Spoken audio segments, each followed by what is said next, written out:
Start. Para. It is true that our people have a very powerful common sense, but it is equally true that their exploitation has been perpetuated because of their inability to read and write. They continue to be deprived of their minimum wages and even their access to the measures or limiting the population and to health services, etc.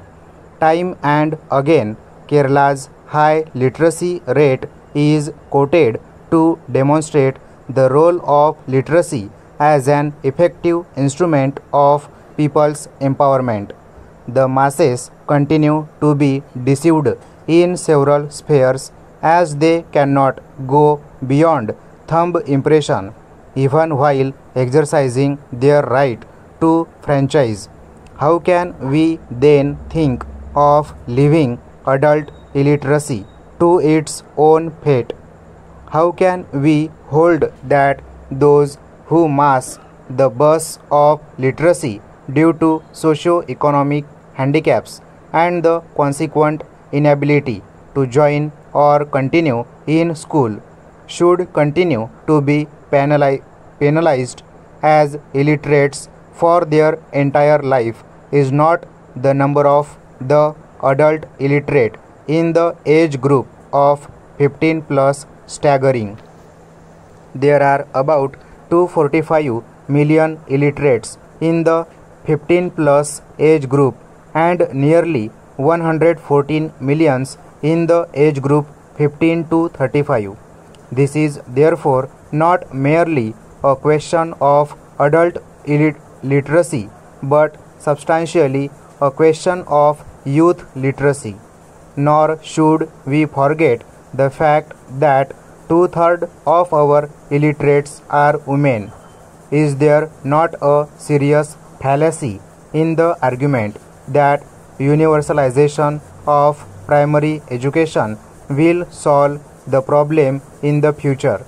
There is abundant evidence in the experience of the last 44 years to show that when parents are illiterate, they do not encourage their children to go to school.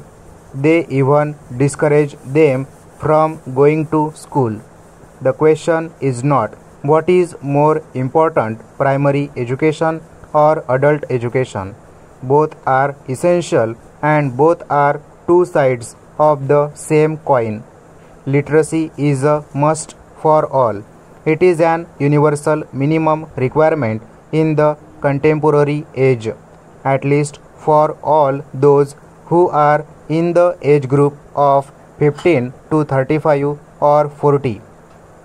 Literacy should be a first program, and the acquisition of reading and writing skills should be given in the shortest possible time and in the simplest and most unsophisticated manner through nationwide doer-to-doer mass campaign.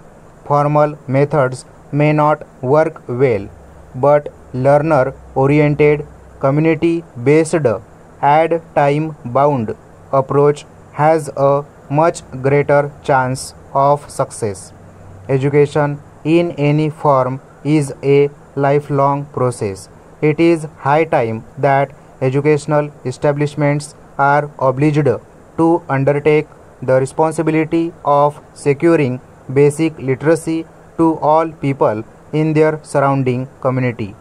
Say, within an appropriate radius of 1 kilometer of their location, a year or two, and continue to work for their further education through community centers located in every school or college.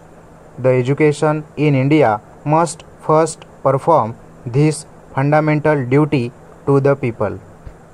Stop.